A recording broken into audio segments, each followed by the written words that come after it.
But what he did to me was like try to get me to be someone else to fit him and his lifestyle. Oh. And he was very controlling. Trying to change you. Yes. Controlling. Very controlling. Just out of curiosity, what did he try to get you to do? What did he not try to get me to do? He tried to get me to not talk to friends. He tried to get me to delete my Instagram. He tried to get me to not wear certain clothes, not talk to certain people. But and I know I know you guys are like, oh, this sounds great, but it's not, because it totally was changing who I was. Someone should fall in love with me for who I am. Did you live with him? Yeah. Did he pay all the bills and take care of you?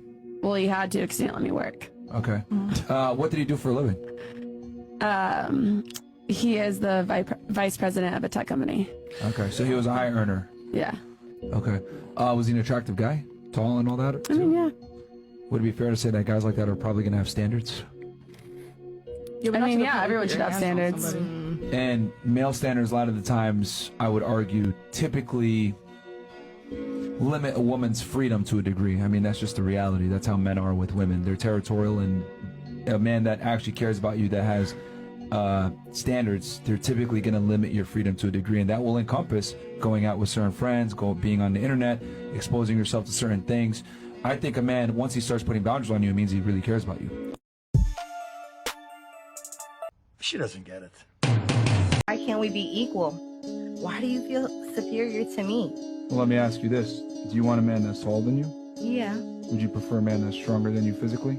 Yes, I do. Would you prefer a man that can lead you? Absolutely. Would you prefer a man that's more competent and more intelligent than yourself? I just said that. I Yeah? can't Doesn't sound disagree. anything equal there to me. Ouch. But what if I am strong? You're not. That means that we are not equal. Yeah, we're not. We're not. But don't. just said a Oh, second ago that God. we were. Okay, all right. Got him. Got me.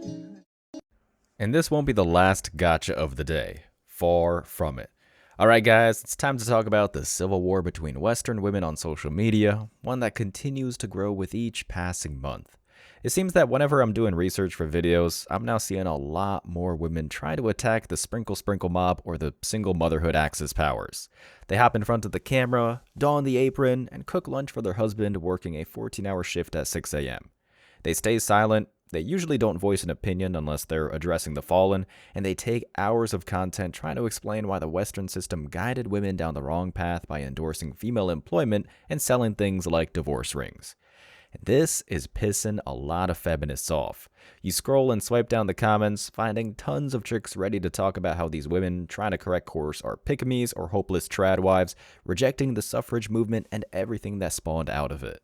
And sometimes guys are ironically right there with them, either as complete simps to support lonely fans ladies, or sometimes they're there to say that it's yet another ruse in order to get closer to the ATM. And I mean, while the latter has valid reasons to be concerned, as women continually try and find new ways to get the paycheck, I think it's important to fully understand what's going on here. After all, if hyper-progressive media like the New York Times is publishing something like TRADWIFE content isn't really for women, it's for men who want submissive wives, I think it's time to get to the bottom of what all of this is, and whether or not these are trads and pick-me's, or if it's just plain common sense. Jessica Gross, an opinion writer with a fitting last name if you saw her face, has this to say regarding what she sees as a threat. TRADWIFE content has been a social media phenomenon for a few years, and even though the trend creates a lot of discourse online and off, I've resisted writing about it because I think it's a trap. For the uninitiated, a TRADWIFE, short for traditional wife, is a woman, typically a conservative Christian, who prefers to take a traditional or ultra-traditional role in marriage, including the belief that a woman's place is in the home, according to one of the genre's most popular creators. These conventionally pretty influencers depict themselves cooking elaborate meals, tending to their children, and doing housework.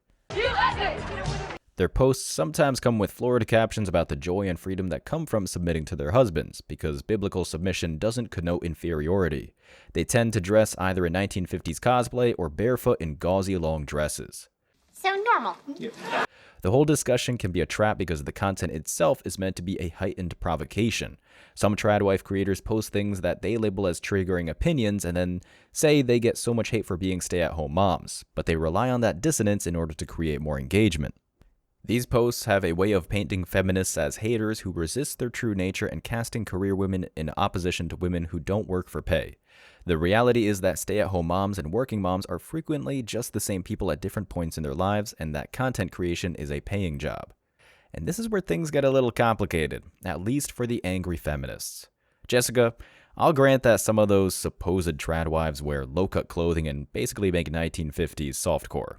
It's a complete thirst trap in that case, and the men in the background are just like that beaver guy that sells the dignity of his wife for quick cash. But you're not going after them because they fit your ideology. You're going after the ones that simply record themselves in conservative clothing, cooking food while the husband is at work. The ones that were almost certainly raised by diligent fathers outside of the city to represent their families in a proper way. Plus, right off the bat, you discredit yourself by calling them pretty girls, because clearly you're jealous. Not exactly a great start. And your argument trying to lump them together with single moms in the workforce just doesn't hold any water, because the work these women do is, well, the only kind of work men find to be valuable, meaning they're the only women coming close to doing something that is valuable. The kind of chicks that don't try and even attempt to bring this into discussion. And you agreed with him. Well, yeah, because I wouldn't want my girl having But still, like, bro, he know I'm not even fuck, I don't want to cry. He knows that I'm not even fucking close to my family. You still don't get it. Are you guys dating? Yep. So how many guys have you been with in one night before? Like, 8? Are you fucking serious? I never heard you about this. When was this? What the fuck? It was like at a party, like a month ago. Are you fucking serious? You were there. No, I wasn't. You drove me there. You didn't know about this? No. What the fuck? You guys are dating? Yeah. Matt, you were there. I was not there. You were there. You fucking did that night?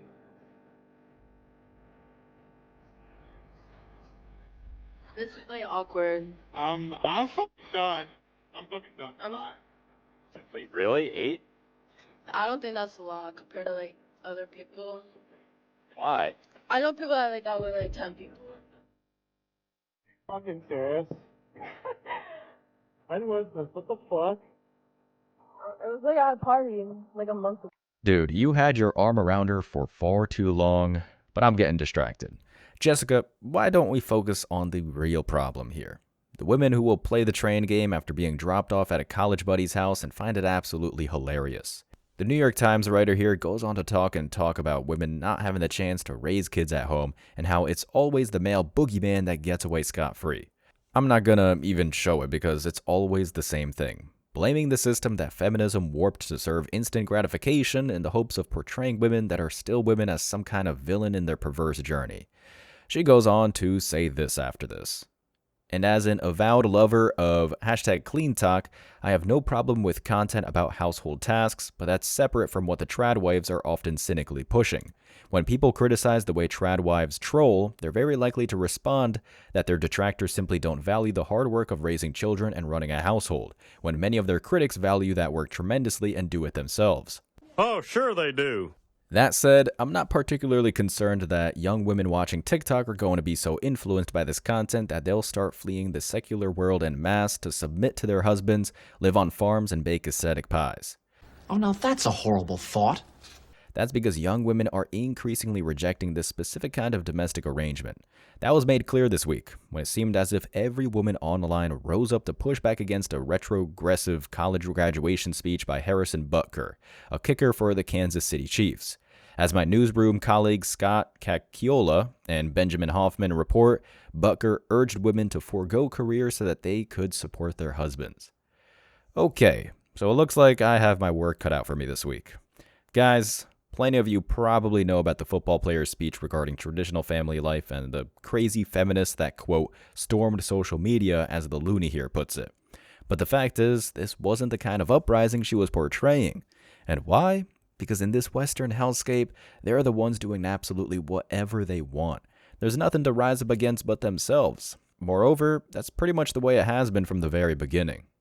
If you compare the pick-me's and tradwives that actually live by what they preach, and the college chicks marching with a basket weaving degree, the image becomes crystal clear.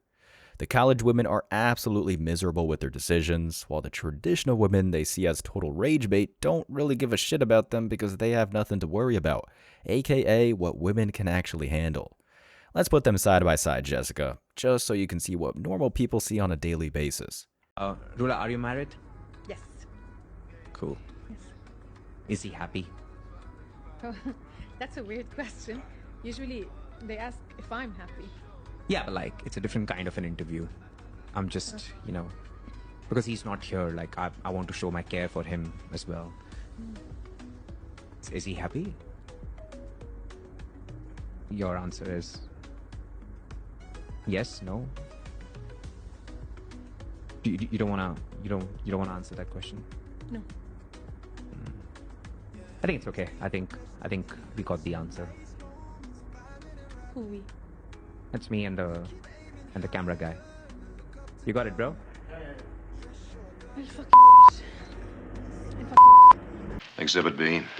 If the men are the ones tasked with every time there's a natural disaster, they have to go out and rescue people from the fires and the floodwaters, and every time there's a war, the men have to go and fight it and defend the country, and anytime there's a criminal who needs to be violently arrested, it's going to be a man who goes and does that, not a woman. Where does the equality come in? If we're doing the fluffy jobs, we're all singers, we got a lot of singers and musicians, which is cool, it's great, I love music too. But y'all ain't like rescuing people and doing the heavy lifting or the dirty or the dangerous jobs. Like, who collects the trash? Men. Who does all the steel working and oil rig work and all of the like sewer cleaning? Men. The men are the ones that have to fight and die to defend the country. The men are the ones that build and maintain all the infrastructure. Right? Like, none of this stuff in the studio is built or maintained by women. Do you know that like 90% of infrastructure jobs are still held by men? And that if you look at the top 20 jobs held by women now in 2024 versus 1924 are almost the exact same. So women have had 100 years to do whatever they want, and they still do the same 20 jobs they did 100 years ago, other than we switched out farm labor for HR work. But other than that, we're secretaries, nurses, daycare ladies, early childhood education, administrative assistants, retail workers, all the same shit that we were. It cuts off, but basically, she finishes with all the same shit that women did before all of this nonsense came into the picture. So, Jess, fake ladies, we still have to ask the question again because you don't seem to be getting it yet. Is it a pick-me when a woman just honors the fact that men seriously have more value? Is it a tradwife when they decide to give the responsibility to the man and take care of the home and those obligations? Nope, it's not. It's just straight common sense. Or put it another way, they're just what women are, have been, and what they're supposed to be. And I say this because the women who abandon the feminine post aren't women. It's just that for the sake of argument and avoiding censorship issues, that's the word many of us discussing the facts have to adopt lest we get banned or whatever else. But Jessica does not stop there. She thinks that all of the negative developments are cause for celebration. And according to a November 2023 survey from the Survey Center on American Life at the American Enterprise Institute, 61% of Gen Z women said they consider themselves feminists, the highest percentage of any generation. So proud. And as the Survey Center's Daniel A. Cox and Kelsey Ear Hammond explained in April, young women are leaving church in unprecedented numbers, partly because they are more concerned about the unequal treatment of women in American society and are more suspicious of institutions that uphold traditional social arrangements. Good luck with that. Still, some tradwife creators appear to be popular if you look at their follower counts, and they certainly generate a lot of chatter. But I often think, who is this content really for? Sure, some portion of their followers are probably like-minded women, but a new study from Media Matters made me wonder if the tradwife's main audience is actually right-leaning men.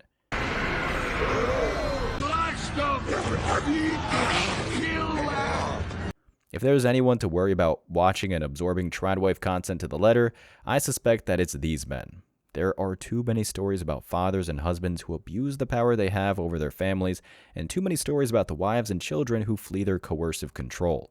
Instead of continuing to talk about tradwives on TikTok or other social media outlets, even to debunk their limited appeal, we should spend more time elevating the stories of the people who made it out of these circumstances, unlike the manicured, well-lit vision of idealized submission. Well, Jessica, I guess you cracked the code.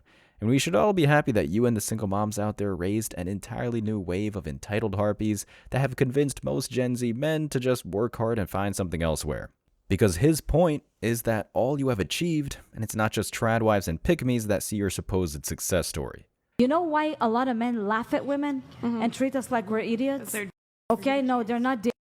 Majority of men have to deal with women like this. I'm sorry with disrespect, but if majority of men today have to choose to have the mother of their children, to build a life with you, to build a career with you, that you both can build something together for the future, to have a life with you, and you need to deal with somebody that have so many mental issues and so many body count, why would they do it? They'd rather be alone. They Because they don't give a shit what men think. I can't hear this bullshit. I'll tell you why. Because you put it, you're a mother to children, you're sitting here in the podcast saying, oh, I'm a baby girl, I'm a slave. I don't want to hear this. Because literally you're disrespecting your kids. You're a mother before you are for yourself. You're a mother before you're something in this world. Your baby and your kid is the most important thing. You're supposed to protect them, love them, and protect them. It's not put yourself out there and talk about their mother like that because you're humiliating them. I'm embarrassed as a woman to sit in a table with a woman like you. Preach. Do you think that me and Andrew are misogynists? A little bit, yeah. Okay. Andrew's a misogynist? I think he has an animosity towards women, yeah. I think so. Do you think I'm a misogynist? A little bit. How do you define misogyny? Just somebody who has like a dislike or hatred towards. I don't know the exact dictionary. I wouldn't say hatred, but it's definitely a dislike. And the definition of hatred is a great dislike, and it's actually one of the like sins of living in the flesh. Wait. What if it's possible that I don't dislike women. I just dislike stupid people. And it doesn't matter if they're men or women, and you just happen to be a stupid person, and that's why I dislike you, and also happen to be a woman at the same time. So you happen to be stupid and happen to be a woman, but I don't hate you because you're a woman. I dislike you because you're stupid. Well, could that be possible? The majority of the people that follow me are women, and some of you might get a little bit offended by this, but it's just the honest fucking truth. A lot of women use the we don't care what men want, we're gonna be who we are, and we're gonna talk about our feelings, whatever. You can say whatever you want, but then you can also wonder why you're not in a relationship you want to be in, or why you always pick the assholes. How all of your exes are toxic, but you refuse to look at the way that you act, or the men that you're picking. Because some of you bitches be crazy, okay? I read my DMs. I know how it really goes. I will tell you that men will be attracted to having a peaceful woman over having a beautiful woman. Quit trying to be beautiful. Just be a peaceful fucking place. Let them be honest with you. Let them play their fucking video games. Let them go out with their boys. I just feel like women want to control shit all the time. They just want to control. And men feel fucking confined. Like they feel like they're in a straitjacket all the goddamn time. And then you wonder why they're uncomfortable. They start going behind your back or doing weird shit. Because women refuse to look at this part of themselves too. Sometimes you bitches be crazy. And it's okay because we're working on it. But listen, you have to hear it sometimes. Because just try this, women. He wants to go out on a Saturday night with his boys to the bar. You just go, I hope you have so much fun. Babe, you look so good. Go out, have so much fun. It gets stress-free for him. And watch how fast he fucking comes back. Guess what? He's gonna go out with his boys and he's gonna be like, damn, my girl made me feel real good. I just want to get back to her. Men love peaceful women. They just do. And peace is what the actual women provide. Ladies of the modern West, men are not vowing to stay away from all women. Why the hell do you think so many grab passports and fly away? The fact of the matter is, you don't resemble women anymore. You're something else entirely, and no man is willing to go home to that. So good luck with the illusion of empowerment. You're gonna need it, because we won't be there. As always, I wish you tremendous success. Now it's your turn. What do you think? Let me know your thoughts in the comment section below. Remember that if you leave the best comment, you'll get $5. Thank you so much for watching. If you found value in this video, hit the like and subscribe buttons, ring the notification bell so you don't miss out on future uploads, drop a comment, and share it. See you in the next video. Till next time.